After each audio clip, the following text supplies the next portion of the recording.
Hi, I'm Margaret, and welcome to Garden School.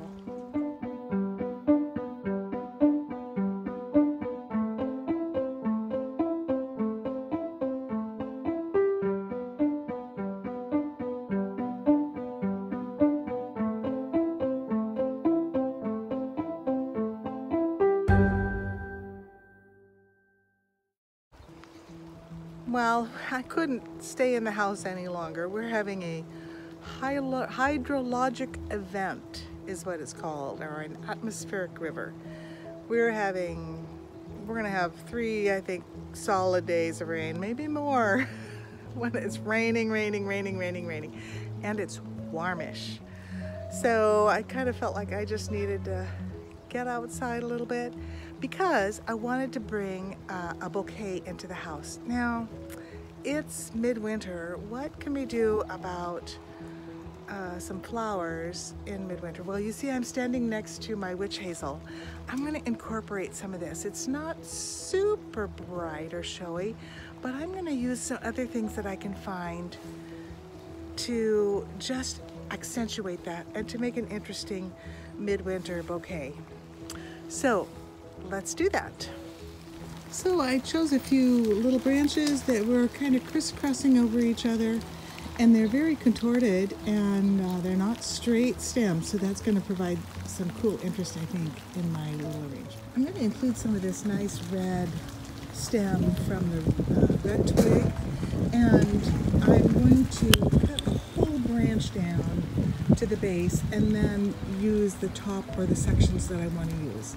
I think I might go with the straight sections here, but maybe I'll use some that are slightly branching here as well. And I can do some kind of pruning where things are kind of going to go out too far, take those whole things down, and then just take off the part that I want. Well, I also have this yellow twig dogwood that I'm going to use, and I could use some straight stems, but I think I have enough straight things with the red twig dogwood and then some of the water sprouts on my apples. That's nice brown colored wood. So I think I might use some of these real twiggy things that are bent from the yellow. Let's take a look at that. Now this is a Japanese maple, and the variety is Sangu Koku, and it gets this really nice corally bark in the winter. I love it, especially with all the different lichens growing on it. Oh, I like that color.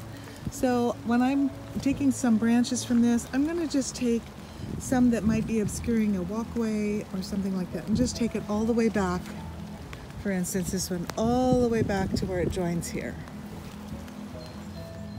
Well, I decided to add a couple of little branches from my dogwoods and then one from my ginkgo that are just covered with lichens. That's going to be a very nice visual interest. And of course I took these branches all the way back to where they were coming out from another branch or from the trunk. Okay, so these are the things I'm going to use in my little midwinter arrangement. And you can see the color scheme is kind of this orangey with a little red accent.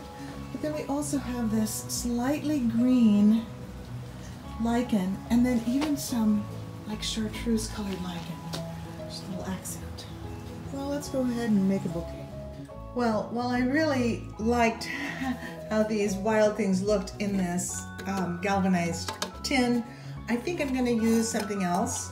I think I could use a clear jar, like a preserving jar or a storage jar, but I'm going to go for the little crock. I think I'm going to do that. Now the crock's kind of large here, so what I'm going to do is use a smaller container and arrange the flowers in that, and then place it into the crock. So an interesting thing, when you're doing an arrangement with some dry material or almost dry material, and then you use 2 containers, you can, that are different sizes, you can just use that space between the container that holds the water. I used a canning jar, and then the wall of the outside container, you can just stick your dry material right in between. And that's done a really nice job here because you really don't see that there's a second container inside there. Well, I'm pretty happy with the color in that. I had to put it up against my blue cabinets to just see that contrast. That is something that makes me happy here in midwinter. Now, if you want something a little brighter colored, maybe you wanted to accent the orange a little bit more, if you have this orange witch hazel or something like that, you know, just run to the supermarket or to the grocery and see if you can just get like a single stem or a few stems of something to add a little bit of color, if that's your choice. And of course, everyone's going to have a different style, a different aesthetic. This one really fits mine. I love bringing something from the outdoors in.